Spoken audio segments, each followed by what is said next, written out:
Muy buenas tardes, damos comienzo a la hora del agrotécnico, el programa de radio del Instituto Agrotécnico Pedro Fuentes Godo. En la conducción, quien les habla, Natalia Ambrosio, soy ingeniera agrónoma y periodista agropecuaria y estoy a cargo de la producción del programa junto a Sonia Roldán, quien también trabaja en el Instituto Agrotécnico. En el programa de hoy contamos en el estudio con la presencia de la ingeniera agrónoma Mabel Bennazar de INTA. Muy buenas tardes, Mabel, y bienvenida al programa. ¿Qué tal, Natalia? Buenas tardes a la audiencia. Un gusto estar nuevamente con vos, con ustedes, con todo el equipo.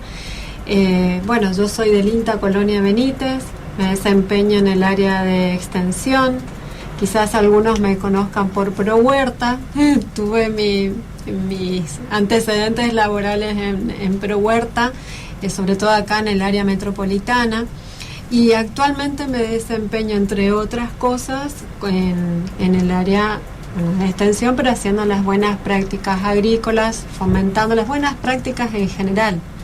Porque en este caso el tema que me convoca hoy son las agrícolas. Pero también hay de manufactura, por ejemplo, todo lo que tenga que ver con esa transición que es del campo hasta la mesa, ¿no? En esa transición de cómo cosechar los productos, los vegetales frescos de la chacra, cómo llevarlos hasta el transporte y demás. Eso también constituyen las buenas prácticas. Bueno, en principio te quiero agradecer porque la jornada de trabajo de ustedes es de corrido y saliste de la experimental y te viniste hasta la radio. Así que valoramos mucho ese esfuerzo. Gracias. Y también que vas a hablar de un tema muy importante y que está en boga, que son las buenas prácticas, como decías recién. Uh-huh. ¿Cómo definirías buenas prácticas? Bien, las buenas prácticas agrícolas son todas las actividades o acciones que se desarrollan en una unidad productiva, que lo que intenta es orientar esas actividades, pero con una sustentabilidad económica para el productor, sustentabilidad social, es decir, que la pueda comercializar, que pueda tener una inserción en el lugar donde se desempeña, y también ambiental. Bien.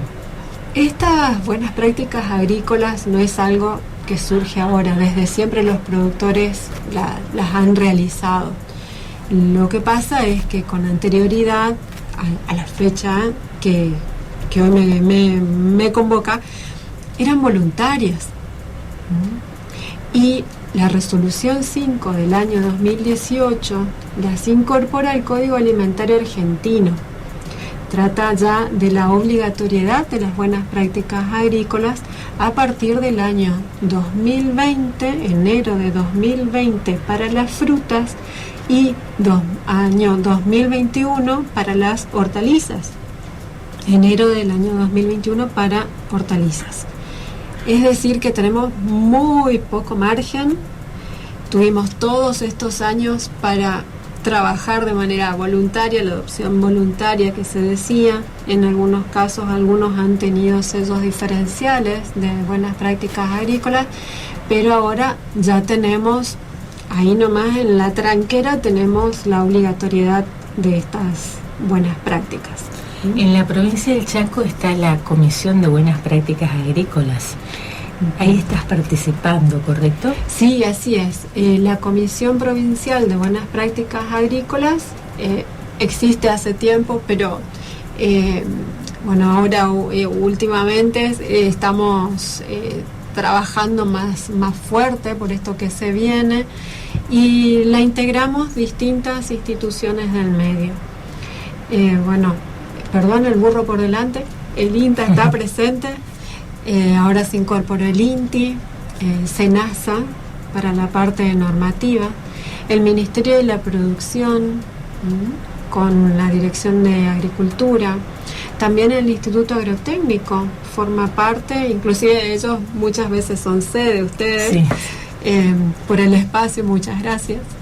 Y bueno, también el sector privado, el Consejo Profesional de Ingenieros Agrónomos también nos da una mano.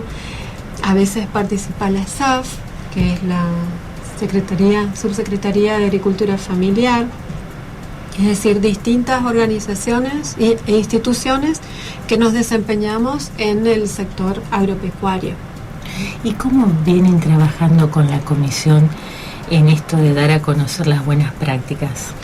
Y se conformaron como pequeños grupos de trabajo, subcomisiones. A la vez hay subcomisiones, por ejemplo, yo en este caso coincide que soy de la subcomisión de la zona este, pero hay otras subcomisiones en el interior de la provincia.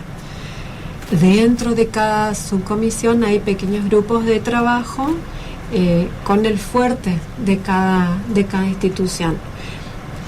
Por ejemplo, tenemos a la Dirección de Suelos y Agua Rural. Sí. Ellos también hacen la parte de análisis de suelo y de agua, igual que el Instituto Agrotécnico, análisis de suelo y agua. Nosotros en el INTA, nuestro fuerte siempre han sido las capacitaciones, los talleres a campo, las jornadas a campo. Bueno, entonces nosotros nuestro fuerte lo ponemos ahí. Hay una subcomisión de educación para un trabajo más fuerte con las escuelas, o las EFAs o las escuelas comunes. También, por ejemplo, todo lo que tenga que ver con difusión, la comunicación y la difusión. Vamos a escuchar dentro de un ratito, vamos a escuchar spots publicitarios que se refieren a las buenas prácticas agrícolas. Eso sale del interior de la comisión. La comisión tiene un coordinador que, bueno, vamos, como dice la palabra, nos va coordinando todas las acciones.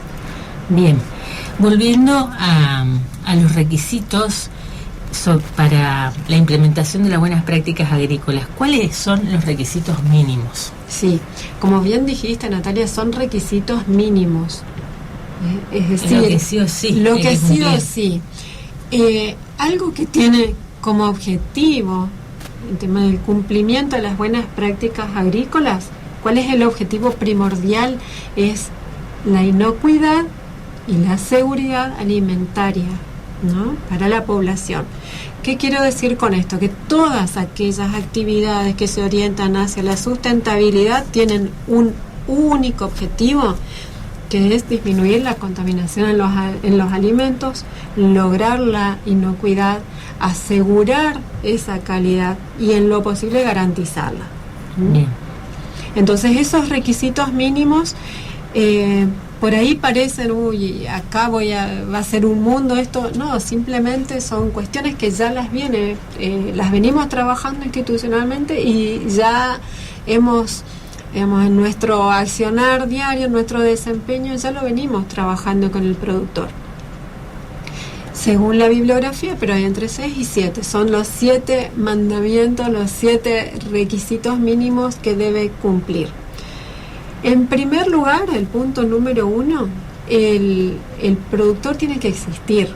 ¿Qué quiero decir con esto? Necesitamos la documentación obligatoria para lograr la trazabilidad del producto. Es decir, la historia hacia atrás de ese producto, poder rastrearlo, poder hacerle un seguimiento a ese producto.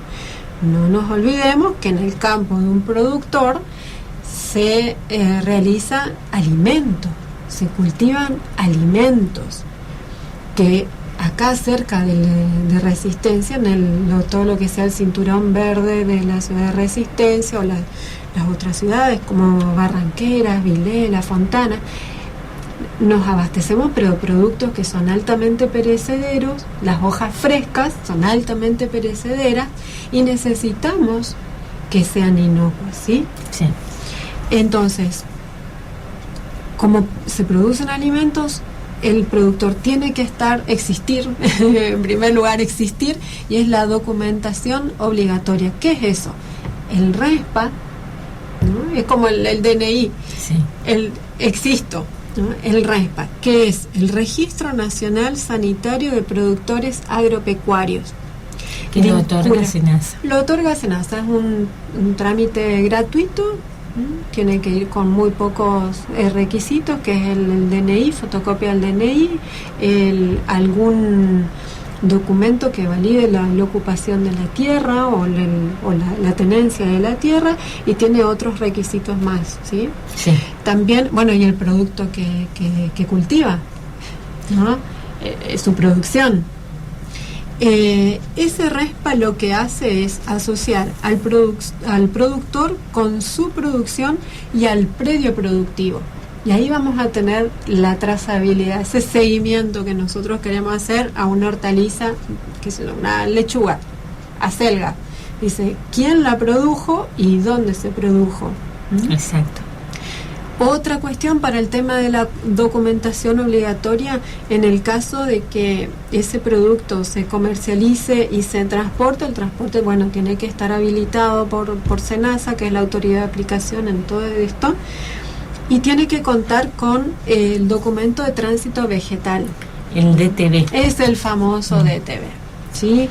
Y bueno, se puede hacer primero vía online, por email, DTV, y ahí empieza todo el trámite. También se hace en SENASA.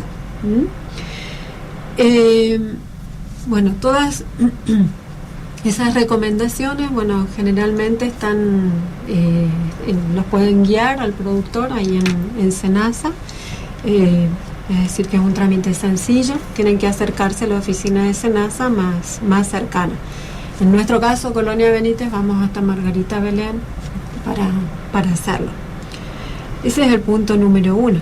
Bien, punto número 1 que decías, documentación obligatoria. Obligatoria. Pasamos a otro. El punto número 2, esta normativa hace una separación, los productos fitosanitarios por un lado, y en otro punto trata de los fertilizantes orgánicos y enmiendas. El punto número 2, productos fitosanitarios, de lo que habla es, ¿vieron que tienen unas etiquetas o marbetes? Bueno, eso respetar a rajatabla, porque tienen una banda, un color que nos indica el grado de toxicidad, ¿no? Si es nocivo, si es tóxico, levemente tóxico, tienen distintos colores. En ese marbete también hay una serie de pictogramas que dan las recomendaciones o qué no hacer, las prohibiciones y los usos, el tema de los efluentes, dan todas las indicaciones del producto. Nos da el principio activo, que es la DRO y todo la formulación, el tipo de formulación, nos indica el periodo de carencia, y algo que es importantísimo, que tiene una ficha que son las recomendaciones para el médico en el caso de una intoxicación, y el tratamiento que hay que dar en el caso de un accidente. ¿Sí? Bien, aparte, como bien dijiste, que la información que está en el marbete es súper importante y a veces no se la quiere leer.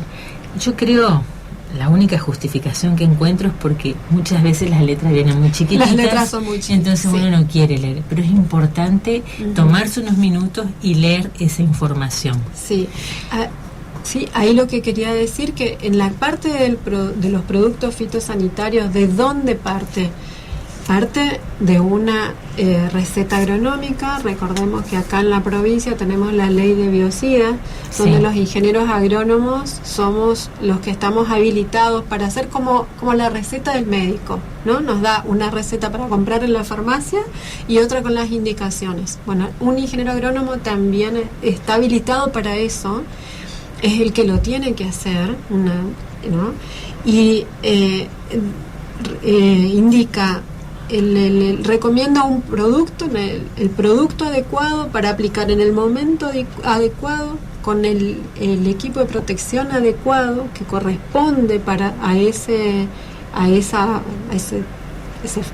daño que pudiera tener el cultivo, y por supuesto que el producto tiene que estar registrado en SENASA, tiene que estar registrado. No puede ser un producto que no esté en el registro nacional, es decir, debe cumplir una serie de de requisitos para poder ser aplicado. Por eso, como bien dijiste, es muy importante cumplir con esa receta que la otorga un ingeniero agrónomo. Exactamente. Vamos a ir a una pausa y enseguida volvemos.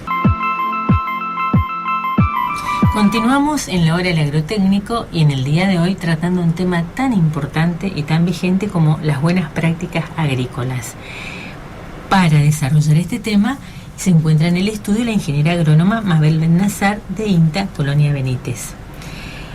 Mabel, vamos a retomar el punto que estabas... el punto 2. El punto 2 de los requisitos mínimos sobre los productos fitosanitarios. Sí, yo mencionaba que los productos tienen que estar registrados y autorizados por SENASA para todo lo que sea el ámbito agrícola.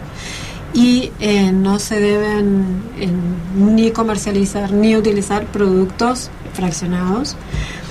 El productor o la unidad productiva debe destinarse un espacio adecuado para el depósito de esos agroquímicos y con las instalaciones apropiadas tanto para el uso, para la vestimenta, para el almacenamiento, la no accesibilidad de las personas que no estén capacitadas para la utilización de esos productos. Una vez que se utilizan y ya se vacían, digamos, hay que hacer el triple lavado y la inutilización de los envases y destinarlos generalmente en una jaulita aparte, que tiene todos sus requisitos y su normativa tanto para el depósito como para el depósito previo antes que se le dé el destino final a esos envases vacíos, que pueden consultarnos o puede consultar también a CASAFE, o hay también normativa de SENASA para la habilitación de esos depósitos. El otro punto, una cuestión que nosotros también capacitamos es para el uso del equipo de protección personal, ¿no? En cuanto a las aplicaciones, por ejemplo, hay que tener ciertos recaudos, la velocidad y la dirección del viento, la humedad, el momento de aplicación es importantísimo. Entonces son cuestiones que por ahí en una charla de radio se hace muy breve el tiempo. Sí. Es todo un tema de capacitación. Es un tema bastante amplio y crítico, que es importante que se entienda bien, por eso hay que explayarse un poco más. Ahí te quería preguntar sobre el momento, ¿cuál es el horario aconsejado para aplicar los productos? Sí, bueno, todo depende de las condiciones del tiempo, sí. La humedad, lo que dije hace un ratito, la dirección del viento, la velocidad del viento, la humedad ambiente, el momento, sí, la temperatura, porque la presencia de rocío, por ejemplo, ¿no? Entonces, hay cuestiones que también dependen del tipo de formulación de producto que se vaya a aplicar. Claro, acá son muchas variables. Muchas variables, y quiero destacar una cuestión. Las buenas prácticas agrícolas, esto es un punto más que aborda, ¿no? Son requisitos mínimos, pero uno puede no utilizar productos fitosanitarios, ¿no? Porque hay distintas maneras de hacer agriculturas y de producir alimentos. Es probable que una persona esté registrada, que un productor tenga RESPAG, esté registrado, tenga DTB, no utilice, no hay obligación. Hay otras maneras, ¿no? Sí, puede ser una producción agroecológica. Puede ser una producción agroecológica, porque igual en la agroecología hay que tener cuidado con la inocuidad, en cualquier tipo de producción de alimentos, la inocuidad y la seguridad alimentaria, para evitar las ETAs, que son las enfermedades transmitidas por alimentos. Bien. Entonces, esa aclaración quería hacerla porque me parece que es relevante. Sí. Voy por el otro punto. ¿Te Bien, parece? Es el agua. Algo que por ahí es bastante crítico también. En el tema de agua es muy importante hacer análisis de agua, por más que sea análisis del agua potable. O sea, el agua tiene que ser segura, tiene mejor si es potable, pero esta normativa hace una distinción entre el agua para uso agrícola y el agua para consumo humano e higiene personal. Ahí te voy a interrumpir un momento. Con respecto al muestreo, ¿quién muestrea? ¿El mismo productor o los profesionales que van a hacer el análisis de agua? Sí, y se dan las dos cuestiones, porque se puede capacitar al productor, inclusive hay unas hojitas técnicas, instructivos técnicos que se le da al productor, no hay ningún problema, lo puede hacer él, tomando ciertos recaudos, y el análisis es para determinación microbiológica o si es para un análisis físico-químico. En estas oportunidades lo que hicimos fue que la institución que hace análisis de agua tome esa institución. Bien. Entonces ellos van con la valija de campaña y hacen algunas determinaciones quizás en el momento. Bien. Y aparte, sobre todas las cosas, tienen el instrumental, que por ahí nosotros, o el que no hace eso, no lo tiene. No lo tiene. Entonces, la distinción en los dos tipos de uso del agua es el uso del agua para riego, para uso agrícola. Ahí se contempla lo que sea, por ejemplo, para el lavado de equipo. Hay que tener especial cuidado con los efluentes para el lavado del equipo, en el caso de la pulverización. También en la preparación de los caldos, como llamamos a las preparaciones de los fitosanitarios. Por otro lado, el agua para consumo humano e higiene personal.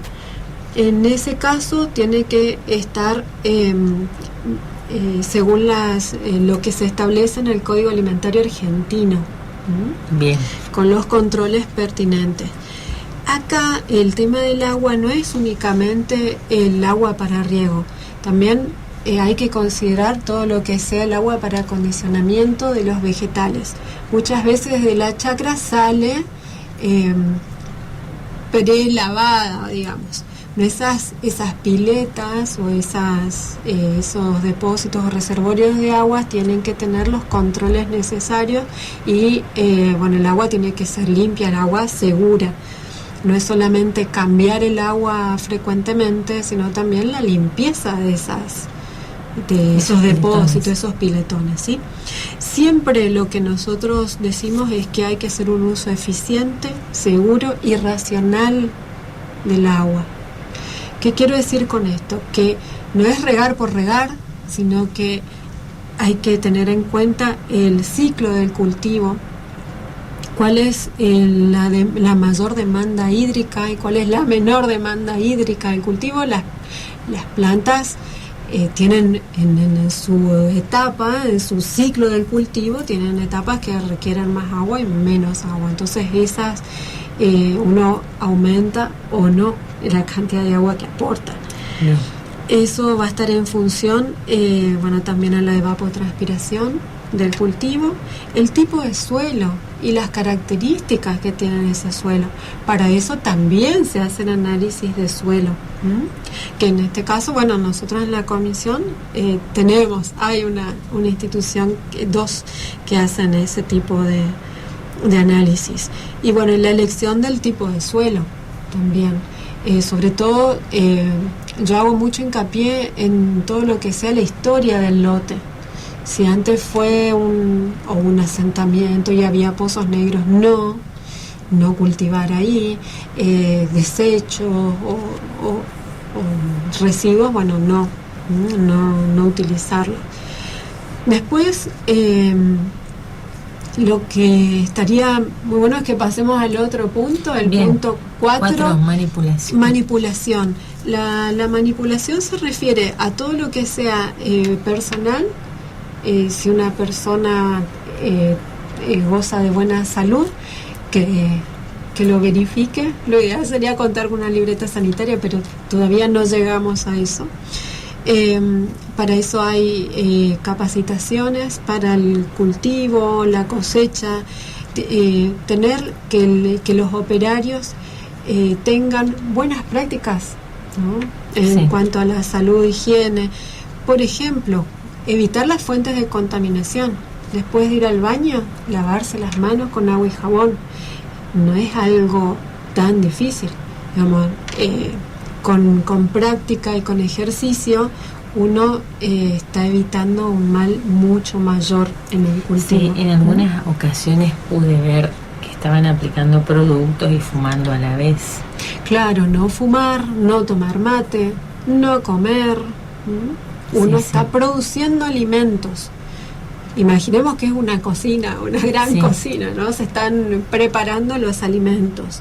Entonces, evitar toda fuente de contaminación y poseer buenos hábitos de conducta también y de higiene. Tiene que estar en buen estado general de salud, es decir, no ir a trabajar con una enfermedad respiratoria, por ejemplo. Bien. O el uso de guantes en el caso que uno tenga una herida cortante en la mano y que tenga un vendaje, o hacer otra tarea o usar guantes aún en la cosecha, digamos, no es que en cualquier fase del cultivo. También lo que hay que hacer hincapié en la parte de manipulación es respetar el tiempo de carencia, realizar prácticas que eviten la contaminación de los productos y cosechar en el momento adecuado, para evitar que ese producto se deteriore. El tiempo de carencia para la audiencia que no está en el tema, ¿cómo lo explicarías? Y es el momento que transcurre, según el tipo de producto, desde la última aplicación hasta la cosecha del producto. Bien, ¿sí? Muy bien. En el caso de un producto que ya fue cosechado, es desde en ese tiempo de cosecha es hasta el consumo. Pero yo me juego a decir que es desde el último día de la aplicación hasta la cosecha. ¿Por qué? Porque tiene que salir inocuo de la chacra. Bien. ¿Estamos? Entonces, entonces ese periodo de carencia en el marbete está indicado. Está indicado, claro, hay que respetarlo. Hay que cumplir con eso. Sí. También el tema de los envases en el momento de la cosecha, porque, por ejemplo, si se cosechan hojas, primero las hojas y después las remolachas, por ejemplo, toda la tierra de las remolachas va a ir a las hojas. Claro. Y la tierra es una fuente de contaminación. Así es. Bueno, ¿vamos a ir a una pausa? Vamos a una pausa y enseguida volvemos. Queda mucho. Continuamos en la hora del agrotécnico y en el programa de hoy contamos con la visita en el estudio de la ingeniera agrónoma Mabel Bennazar, quien trabaja en el INTA, Instituto Nacional de Tecnología Agropecuaria, en Colonia Benítez. Mabel, yo te había interrumpido para ir al corte en el bloque pasado, estábamos hablando y te corté antes de tiempo, estábamos hablando del punto cuyo título es la manipulación de los productos. Sí, es el punto 4 de los requisitos mínimos de las buenas prácticas agrícolas. Lo que me quedaría por agregar en ese puntito es en cuanto a las herramientas o el equipo, el instrumental que se utiliza en el campo, que en el caso de las tijeras, de los cuchillos, navajas y demás que son para la cosecha o por ejemplo para otras tareas un poco más delicadas, tienen que estar en un buen estado de uso, con un buen filo, que sin dañar, que estén desinfectados en el caso de sacar alguna planta enferma. Y antes de comenzar las actividades en el campo tienen que estar limpias, sobre todo. A veces, no sé si nombrar que a veces se menciona como un punto aparte, el punto número 5, el tema de los animales, que es algo, la verdad que es un poco crítico, porque siempre hay un perro dando vueltas en el campo, no los podemos sacar. ¿Sí? Son los compañeros, la verdad que son parte del día a día, son la compañía del productor, y en el campo son imprescindibles, ¿sí? Pero ellos no tienen cabida en un lugar donde se busca producir alimentos inocuos y seguros. Entonces, los animales domésticos no tienen que estar en la unidad productiva, no tienen que estar en el cultivo, para eso tienen aparte, y únicamente se permiten los animales de trabajo, que para eso lo que se les exige es que tengan un plan sanitario, que cumplan con las vacunas y que estén desparasitados. Bien. Después, ahí sería el punto número 5, después pasaríamos al punto número 6, que se refiere, así como tenemos el 2, que es de productos fitosanitarios, la normativa los diferencia con el punto número 6, que es el uso de fertilizantes orgánicos y enmiendas.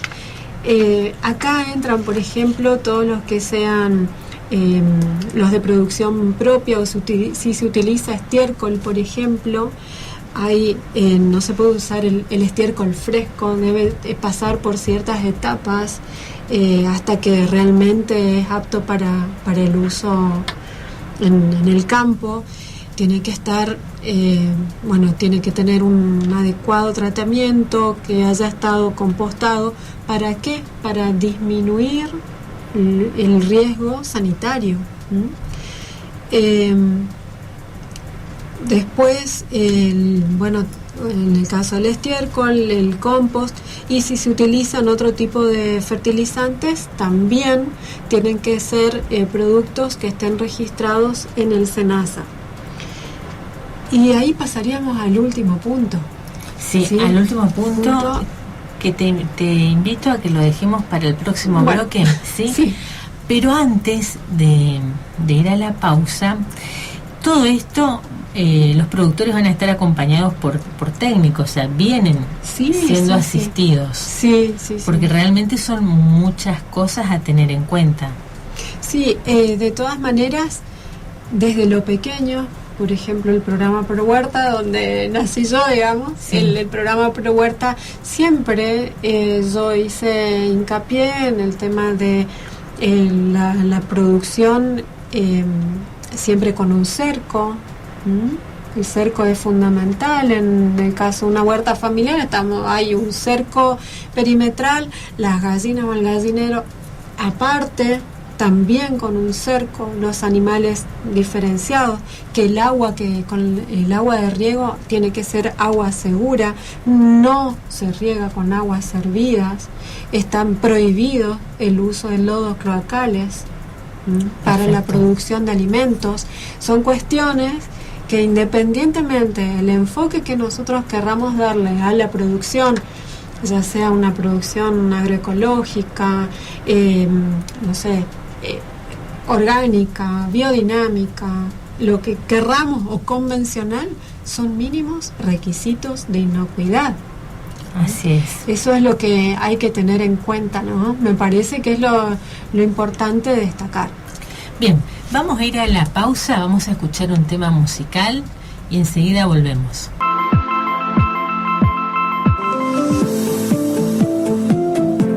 Las buenas prácticas agrícolas son una manera especial de lograr alimentos sanos y seguros, produciendo de forma amigable con el ambiente. Consumir frutas y hortalizas producidas en sistemas de buenas prácticas agrícolas aseguran sanidad, inocuidad y calidad de lo que consumimos dentro de nuestro hogar. A partir de enero del 2020, las buenas prácticas agrícolas serán obligatorias para los productores frutícolas y en 2021 para los hortícolas. Toda la producción deberá ser avalada por la Comisión Provincial de BPA, Área Frutihortícola. Como consumidor, exija las buenas prácticas en las frutas y hortalizas que consume.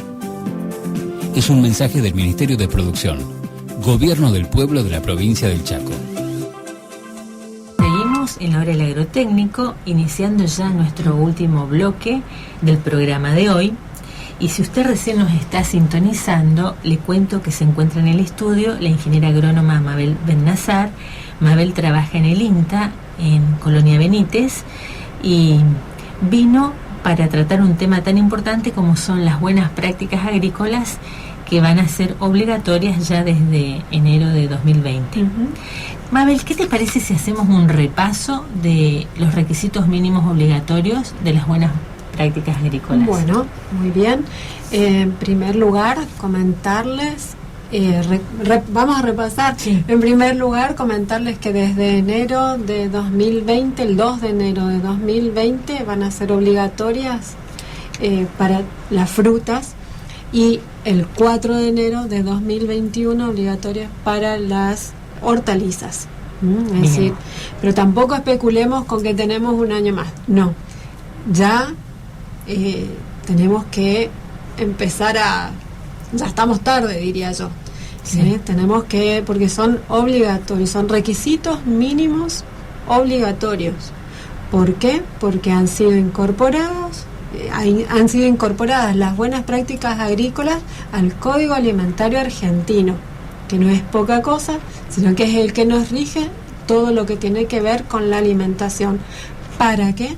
Para lograr la inocuidad y la seguridad de los alimentos.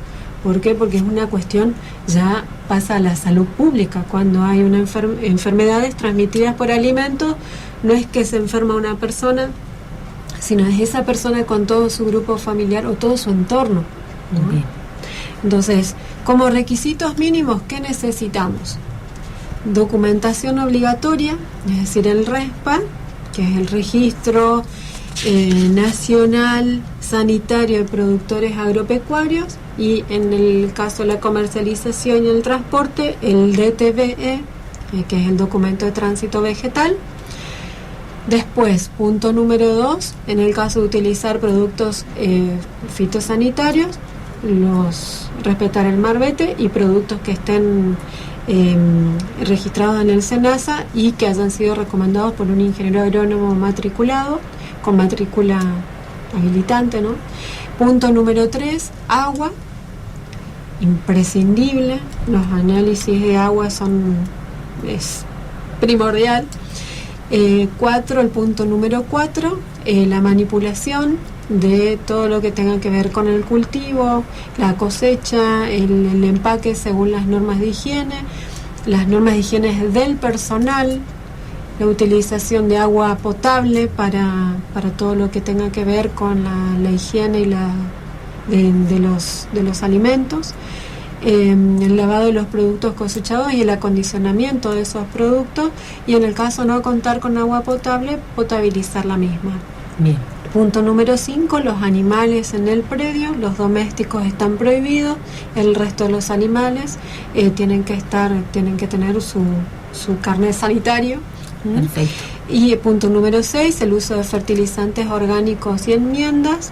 Y el punto número 7 son una serie de recomendaciones que se les da al productor, por ejemplo, en cuanto a compostado, la sistematización del suelo, porque no siempre es una llanura, tiene pendiente, y bueno, cómo hacer para conservar ese suelo. Pero, ¿quién lo tiene que hacer? Un profesional, asesor, implementador de buenas prácticas agrícolas. Para eso nos estamos capacitando, estamos en eso, pero la certificación es oficial, otorgado por el SENASA, y en este caso está vinculado SENASA-AFIP. El SENASA contempla la parte sanitaria y se vincula con AFIP por el tema de que funciona el DTB, funciona como si fuera un remito de la mercadería que transporta el productor. Nosotros estamos haciendo los cursos y es una cuestión operativa nomás lo que está transcurriendo en este momento, pero hay un registro nacional de implementadores. Ya salió la primera promoción, digamos, en el 2018. La primera camada. La primera camada 2018, y bueno, y el resto estamos haciendo los cursos habilitantes. Bueno, Mabel, muchas gracias por todo lo que nos contaste sobre este tema y las explicaciones que venís haciendo. Y no sé si quisieras dar un mensaje final a la audiencia y a los productores, como para hacer un cierre. Sí, lo que les puedo decir es que en esta cuestión de las buenas prácticas agrícolas, todos somos responsables. No es solamente el productor o el técnico, somos consumidores también. Y como consumidores debemos exigir toda la normativa que está vigente, digamos, ¿no? Me parece que nosotros somos de los dos lados, somos consumidores y bueno, en la parte técnica. Y por otro lado, que estamos a disposición de quienes quieran consultar sobre este tema o algún otro tema que tengan alguna inquietud, estamos disponibles. ¿Y cómo contactarse con vos, por ejemplo? Bueno, hay muchas consultas que vienen hasta de la página web de INTA. Yo estoy en el INTA de Colonia Benítez, de lunes a viernes, de 7 a 15 horas, y no sé si les doy mi correo electrónico. Sí, decilo porque después nosotras lo vamos a copiar en nuestra página del programa de radio. Bueno, es Bennasar, es un poco difícil, Nati, así que si querés... B larga E, N A S A R, Vilches, con B corta y con S al final, .m @inta.gov con B larga .ar.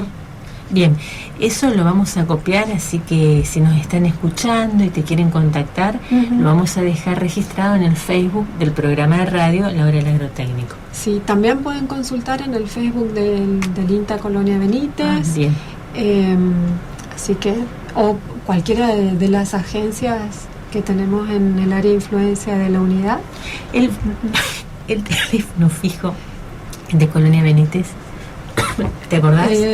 ¿O está en la página? Está en la página. Está en la página, porque sería otro soy punto. Interno 221. Otro punto de contacto. Bueno, muchísimas gracias, Mabel.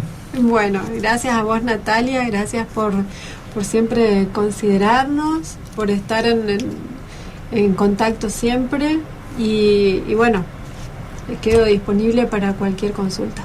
Te vamos a volver a invitar para otro programa a tratar otros temas. Sí, seguro, presente. Bueno, estamos también terminando ya la 5ª temporada, o sea, este fue el año 5 de La Hora del Agrotécnico, ya estamos en los últimos programas. Muy bien, excelente. Bueno, y vamos a despedirnos de la audiencia con un tema musical y el deseo de que terminen bien este día.